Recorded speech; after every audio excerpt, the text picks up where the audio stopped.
Nadreen, deal की बातें हो रही हैं। कभी राणा सनाउल्लाह कहते हैं, कभी अली अमीन गंडापुर कहते हैं, कभी शेर अफजल मरवत कहते हैं, कभी जावेद लतीफ़ कहते हैं, कभी कोई और लोग कहते हैं।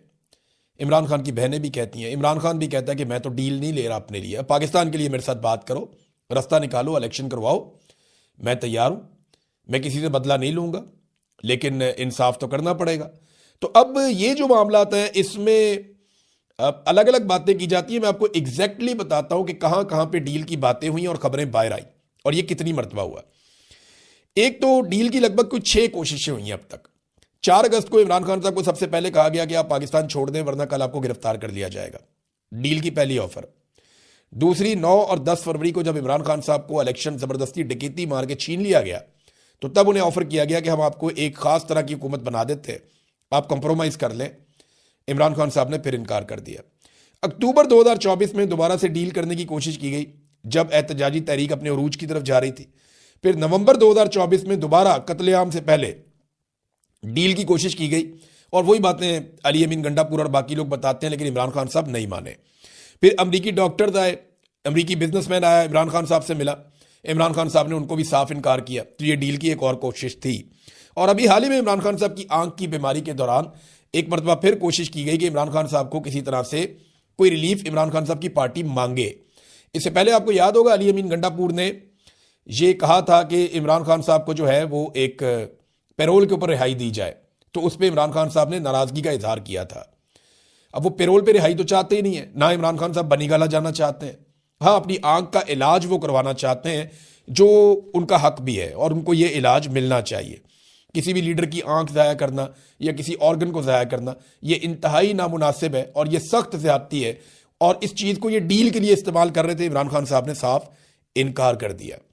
अब नाजरीन 2-3 खबरें मेरे पास और बहुत इंपॉर्टेंट है, ये मैं आपके सामने रखता हूं, लेकिन पहले आप ये देखें कि फैमिली को नहीं मिलवाया जा रहा, तो ये बात तो समझ आती है। यानी इमरान खान साहब अपनी बहनों से मिलेंगे तो बड़ा सख्त बयान देंगे आसिम मुनीर के खिलाफ, शहबाज शरीफ के खिलाफ, मौजूदा रजीम के खिलाफ, या हो सकता है वो बोर्ड ऑफ पीस के खिलाफ कोई बात बोल दे या गाजा में फौज भेजने के बारे में कोई बात बोल दे। इमरान खान साहब तो इमरान खान है, वो कुछ भी कर सकते हैं। तो इसलिए बहनों को नहीं मिलवा रहे, ये तो बात समझ आती है। लेकिन वो इमरान खान साहब से उनके डॉक्टर्स को क्यों नहीं मिलवा रहे जो गैर सियासी हैं, जिन्होंने आज तक बाहर आकर कोई सियासी बात नहीं की? ये बात समझ नहीं आती। इसका एक ही वजह समझ आ रहा है, अगर आप लॉजिकली देखें या कॉमन सेंस का इस्तेमाल करें तो एक ही बात समझ आती है कि ऐसा कुछ है मेडिकली इमरान खान साहब के मामले में जिसे मौजूदा मिलिट्री एस्टेब्लिशमेंट छुपाना चाहती है। मैं मिलिट्री एस्टेब्लिशमेंट कहता हूं तो आप ऑटोमेटिकली समझा करेंगे ये आसिम मुनीर और चंद लोग हैं। जब आसिम मुनीर कहना हो तो मैं अकेले ही कह दूंगा, लेकिन जब मैं एक टोले का नाम लूं तो फिर मिलिट्री एस्टेब्लिशमेंट में कहता हूं। और ये सारी फौज नहीं होती, ये चंद लोग होते हैं, ये पूरे इदारे को बदनाम करते हैं। बहरहाल अब इसके अंदर जो है वो ना मिलवाना, कोई ना कोई तो ऐसा मेडिकल रीजन है, जो चीज छुपाई जा रही है कि डॉक्टर्स को भी नहीं मिलवाया जा रहा, जिन्होंने कोई खबर बाहर आके नहीं देनी, जिन्होंने कोई बाहर आकर हरकत नहीं करनी। अब इमरान खान रिहाई फोर्स बनाने का ऐलान किया सुहेल आफरीदी ने। ये क्या है, मैंने इसके बारे में इंफॉर्मेशन इकट्ठी की है, मैं आपके साथ शेयर कर देता हूं। ये है जी असल काम जिसकी तरफ अब ये आए, और ये करने क्या जा रहे हैं मैं आपको बताता हूं। ये खैबर पख्तूनख्वा से इसका आगाज करेंगे, इमरान खान रिहाई फोर्स, और इसको सोशल मीडिया के ऊपर भी उठाया जाएगा और इसकी पूरी प्रोजेक्शन करने के बाद बाकायदा इसके फॉर्म छप जाएंगे और इसके कार्ड्स बन जाएंगे। और खैबर पख्तूनख्वा में हज़ारों जगहों के ऊपर ये टेबल्स लग जाएंगी, गलियों में, मोहल्लों में, इलाकों में, यूनिवर्सिटीज़ में, कॉलेजेस में, अस्पतालों में, जहाँ जहाँ कहीं नौजवानों का आना जाना है, हर जगह पे ये एक्सेस दी जाएगी।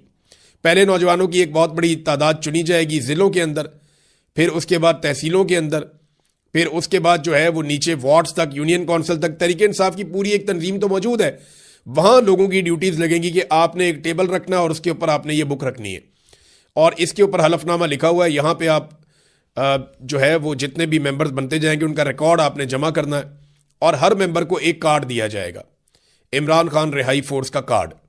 ये कार्ड उस मेंबर के पास रहेगा और उस मेंबर का पूरा रिकॉर्ड जो है वो पाकिस्तान तहरीक इंसाफ के पास रहेगा।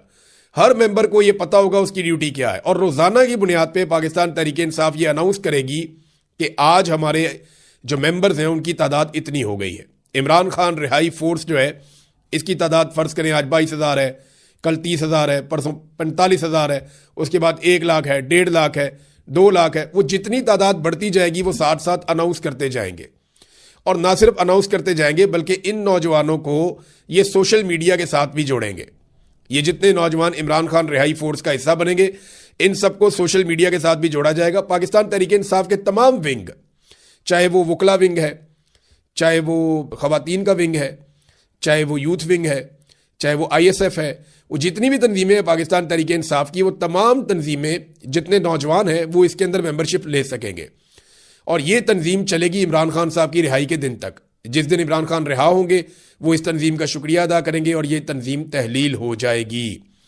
इसका फ्यूचर के अंदर कोई पॉलिटिक्स के अंदर और इन चीज़ों के अंदर कोई किरदार नहीं है, लेकिन ये इमरान खान रिहाई फोर्स है, ये अब बनाने जा रहे हैं। इसमें जो टारगेट मैंने पूछा तो वो उन्होंने कहा जी अभी हम ये कहना नहीं चाहते कि टारगेट कितना है, लेकिन मुझे उन्होंने ऑफ द रिकॉर्ड बताया तो वो टारगेट इतना बड़ा है पाकिस्तान तहरीक इंसाफ का कि अगर इतनी बड़ी तादाद में नौजवान इकट्ठे हो गए और वो ऑर्गेनाइज हो गए तो ये पाकिस्तान में वाकई मुसीबत डाल देंगे एस्टेब्लिशमेंट को। क्योंकि देखिए, नौजवान पाकिस्तान की आबादी का सबसे बड़ा हिस्सा है और नौजवानों की सबसे बड़ी तादाद इमरान खान के साथ है, लेकिन नौजवानों के पास कोई एक ऐसा प्लेटफॉर्म नहीं है, कोई एक ऐसी जगह नहीं है जहां से उनको यूनिफाइड किस्म की इंफॉर्मेशन मिलती हो, जहां से उनको प्रॉपर गाइडेंस मिलती हो, जहां से प्रॉपर तरीके से उनको चलाया जा सके। अलग अलग तंजीमें पाकिस्तान तहरीक इंसाफ में मौजूद हैं, लेकिन रिहाई फोर्स के अंदर तमाम तंजीमों को इकट्ठा किया जाएगा और एक इकट्ठी कोशिश की जाएगी। अब ये एक तंजीम है जिसको सुहेल अफरीदी बनाने जा रहे हैं। उन्होंने कहा जी कि अब ये घी जो है सीधी उंगली से नहीं निकलेगा। देखिए, मैं आपको एक बात बताता हूं कि आपको ना तैयारी करनी पड़ती है। अगर आपको एक मुकाबला करना है तो आपको उस मुकाबले की तैयारी करनी पड़ती है। आप इस बुनियाद पे कि क्राउड मेरे साथ है, आप मैदान में उतर जाएं तो आपको मार पड़ेगी ना। आपको उसकी तैयारी करनी पड़ती है, पहले 2 माह, 4 माह, 6 माह आप अपने आप को तैयार करते हैं उस मुकाबले के लिए, मुखालिफ हरीफ के मुकाबले के लिए आप अपने आप को मजबूत करते हैं। पाकिस्तान तहरीक इंसाफ ने क्राउड पे भरोसा किया। पाकिस्तान तहरीक इंसाफ ने कहा जी क्राउड हमारे साथ है, होम ग्राउंड है, लोग हमसे बहुत प्यार करते हैं, हम जीत जाएंगे। लेकिन उनकी इस खेल में उतरने की तैयारी नहीं थी। अब वो तैयारी के लिए जा रहे हैं। ये है असल चीज। अगर ये फोर्स बन जाती है और लाखों नौजवानों की जेब में कार्ड होता है इमरान खान का और वो सारे नौजवान इकट्ठे होकर निकलते हैं, तो ये उनके लिए एक बहुत बड़ा ऑनर होगा फ्यूचर में कि उन्होंने एक बड़ी तहरीक चलाई थी। अब रोजाना की बुनियाद पर यह ऐलान करेंगे और तमाम तंजीमें इसका हिस्सा बनेगी और फिर हलफ भी लिया जाएगा। जो मेरे पास इंफॉर्मेशन है, पेशावर में एक हलफनामा होगा पहले बहुत बड़ा, फिर अलग अलग जिलों में जाकर हलफ लेंगे जितने नौजवान, फर्ज करें एक जिले में जो है वो 25,000 नौजवान है, इस फोर्स का हिस्सा है इमरान खान रिहाई फोर्स का, तो वो 25,000 नौजवानों से वहां पे उनको इकट्ठा करके हलफ ले लेंगे, फिर अगले जिले में, फिर अगले जिले में, और इस तरह आहिस्ता आहिस्ता ये जो मेंबरशिप है ये खैबर पख्तूनख्वा से निकलकर बलूचिस्तान, सिंध और पंजाब में फैलेगी। और ये 1 डेढ़ 2 माह की बात है।